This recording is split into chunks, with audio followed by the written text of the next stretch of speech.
Hello, manic.mercurian here. So what I'm about to share in this video is a concept which, as far as I know, only I am aware of this, but at the same time, this is something relatively simple. So I'm sure someone else out there has noticed this as well. But this is something I came up with on my own, so I think it may be valuable to anyone out there who is wanting to learn more about astrology, especially learning more about the planets in astrology, as well as the themes they represent and the signs that they rule over as well. Basically, this idea has to do with how each planet, or the luminaries, rule two opposing yet complementary themes that are necessary to understanding their essence.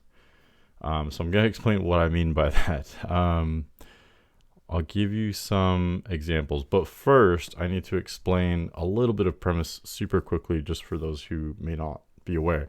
So in case you haven't realized, basically every planet in astrology rules two signs. It's always one yin sign and one yang sign. In other words, each planet rules one fire or air sign and one earth or water sign. So for example, Mercury rules Virgo, which is earth, and Gemini, which is air. And what I'm saying is, it's interesting, when you look at the signs that each planet rules over, you can learn about, things of the planet's nature, the themes that they're representing.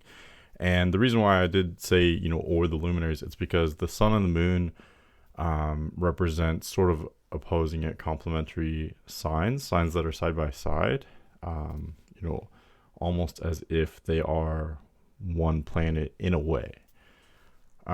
This all probably sounds very abstract, but I'm just going to go through each of the planets and the luminaries and how I see this idea playing out, and that will hopefully help you to understand this a little bit better.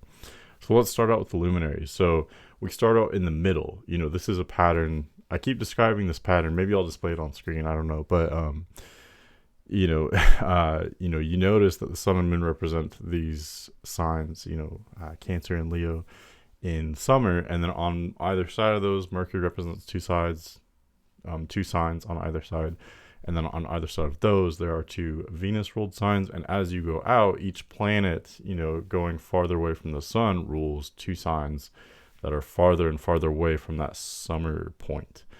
So hopefully you understand that going into this. But anyway, let's go through this idea and how it plays out with the luminaries and the planets, and again how each planet rules two opposing yet complementary themes necessary to their true essence, and that those are played out by the signs they represent. Okay, so we start out with sun and moon, the luminaries. They're almost acting as one entity in this kind of concept, and which makes sense. I mean, they're the same size. They both dominate the sky. They have many things in common. They're almost two sides of the same coin in a way. So the theme that I see the sun and moon playing out are ego and identity. And the two themes that are opposing and complementary are pride and humility. Pride, which is shown by Leo's domicile in Leo. Leo represents pride. Cancer, which is next to Leo and is ruled by the moon, represents humility. You see humility with Cancer. You see pride with Leo. Both of these things are opposite in nature, but both are absolutely essential for having a truly strong ego, a truly strong identity. Next is Mercury. Mercury, represents the mind, learning, communication. It rules over Virgo and Gemini, which are side by side, going outward from Cancer and Leo. And these two opposing themes have to do with skepticism with Virgo and curiosity with Gemini. Gemini is so open. It's so perfect for just absorbing information. Virgo is almost the opposite. It's very skeptical. It's perfect for ensuring that what it integrates is worthwhile, or is true, or is valid. So although these things are opposite, you must have both to have a proper mind, to have proper learning, to have proper communication. Equal parts curiosity to to to motivate you to gather information in the first place, or to communicate in the first place, but also skepticism to ensure that what you're doing is worthwhile, that you're obtaining valuable information. Next is Venus. So Venus has to do with love, pleasure, desire. The two ways that Venus manifests itself are through Taurus and Libra. Taurus, which represents love, pleasure, desire through physical experience, sensuality, the five senses, and Libra, which more represents mental stimulation or aesthetics. So love, pleasure, desire can all be expressed and experienced through either physical experiences, as we see with Taurus, or more mental, psychological, intellectual experiences, or through aesthetics which are also intellectual, through Libra. And I do think it's interesting how, Libra has this intuitive understanding of how styles, colors, appearances are not just that, they represent deeper symbolism. So even, Libra can be very deep and it can be very shallow, but I think it's interesting that across that whole range, there seems to be some kind of understanding of how appearances are not just appearances, they represent deeper symbolism. So anyway, that's a little side note, but Taurus and Libra, physical experience with sort of non-physical experience, and the love and pleasure and desire that can be expressed and experienced through both. Next is Mars. So Mars represents ambition, drive, and war. What two opposing yet complementary themes do we need for ultimate ambition, drive, war, etc.? Those can be seen through Aries, which represents offense or instinct, impulse, and Scorpio, which is more defense and strategy. I feel like this dichotomy is very clear. Aries is all about the moment, acting in the moment, and also on the offense. And then Scorpio is on the defense, and rather than acting on the, in the moment, strategizing in advance. So this is very simple, and I feel like Mars energies are very simple, very black and white. That is their nature. So that's all the time I will spend on that. I feel like that's very clear. Next is Jupiter, which represents soul expansion. It's not just, the mind learning, although that's part of it, but it's the expansion of the soul. The way we experience that is through, partially through Sagittarius and Pisces.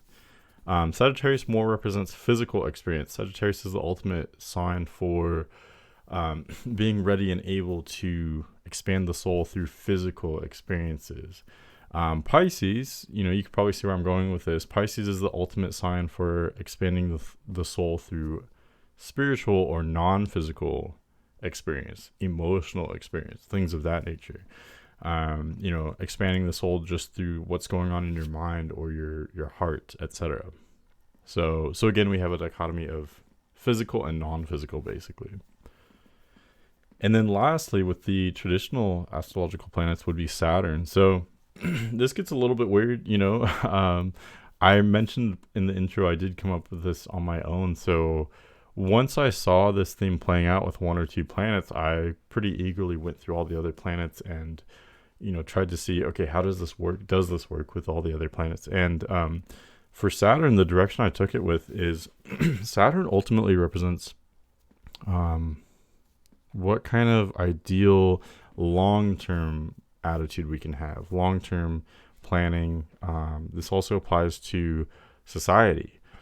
So what do we need for ultimate society or for ultimate long-term planning? That can be seen through the signs of Saturn's domicile, which are Capricorn and Aquarius.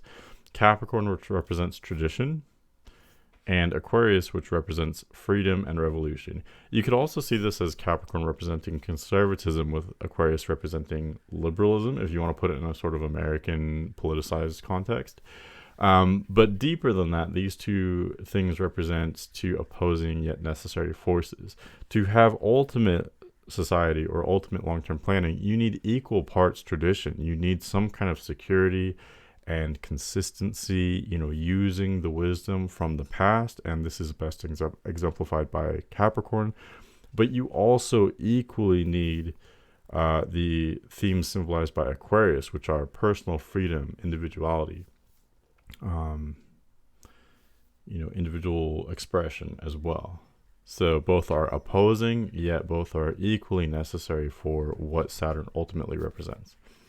So anyway, I just reached the 10-minute mark, so I'm so glad I could do this in a short video and not be rambling on and on. I hope you found this very interesting, and I hope this was some kind of key part of something that you've been trying to figure out, or maybe this helps your astrological knowledge or helps you understand something that you've been working on. For more information, you can always check out my channel. You can also hit me up if you want a reading. My email is manic.mercurian@gmail.com. And all my information is in the description box below. Thanks for listening.